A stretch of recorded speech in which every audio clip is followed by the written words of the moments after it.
বিজেপির রাজ্য সভাপতি সুকান্ত মজুমদার বলেছেন, একের পর এক খুন ও ধর্ষণের ঘটনা প্রমাণ করে মুখ্যমন্ত্রী রাজ্য সামলাতে ব্যর্থ।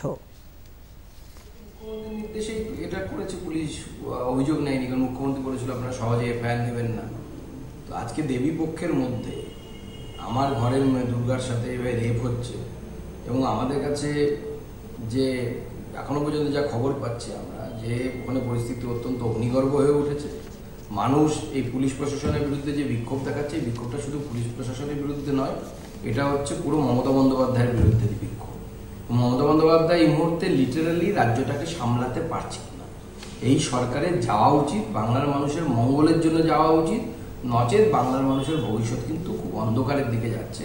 আমাদের ঘরের মেয়েদের যদি মান সম্মান ইজ্জত না থাকে, কোন দুর্গার পুজো করবো আমরা? কাকে নিয়ে উৎসবে মানবো? মুখ্যমন্ত্রীর কথা মতো বাড়ির মেয়েরা সুরক্ষিত থাকছে না, তুলে নিয়ে গিয়ে তাদেরকে ধর্ষণ করা হচ্ছে।